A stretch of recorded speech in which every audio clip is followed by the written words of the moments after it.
karugo-tingnan. Ako po yung tinutukoy ni Elvin Cresnetti na sa tropa kids niya. Actually, iniwanan na po namin siya sa networking. Dahil nag-networking po kami, yung tinatawag na Kindar sa Spirulina.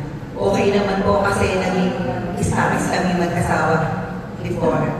Pero nung nagkaroon po ng problema, Miss Spirulina, parang nakahinto po kami. At hindi na po ako bumalik sa networking.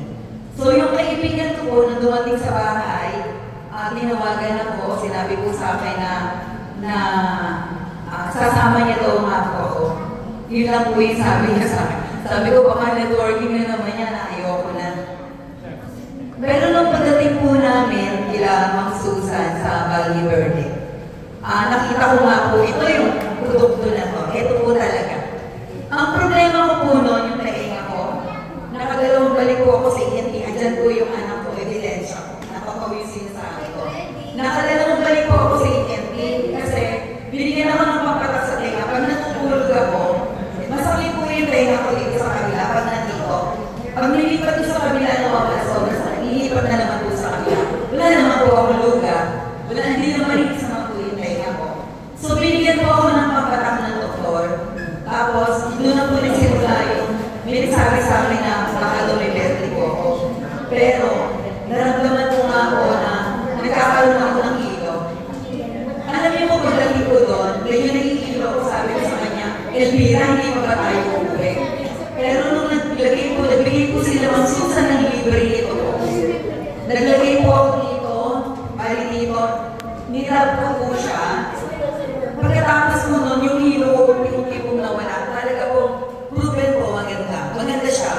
Tsaka, napapansin ko po, sabi nga yung iba mo, nakakabata po ng aura. Kasi, nilalagay ko din po siya dito sa ilalim nito. At saka, sa gabi po, hindi ko na nga nilalagay dito eh. Dito na lang po, promise, nakakawala po siya ng tingles. At saka parang hindi ako napapagod, parang lagi kang alay. Yung tuhod ko dati po, nakuhaan ko ng tubig kasi dati. Kaya medyo, pag naglalakad ako, medyo ringat ako. Pero ngayon, sa umaga, nag-exercise ako, nakakapagsubo pa ako. Hindi na siya sumasakit. Ayun po yung parang namin sa ulo sa produkto, talagang nagustuhan ko siya kasi totoo siya. Hindi yung produkto lang gano'n. Totoo siya, kaya sabi ko, total, gagamit ako nito, itatara ko ulit ito. At isa pa po si nanay kasi meron siya Parkinson.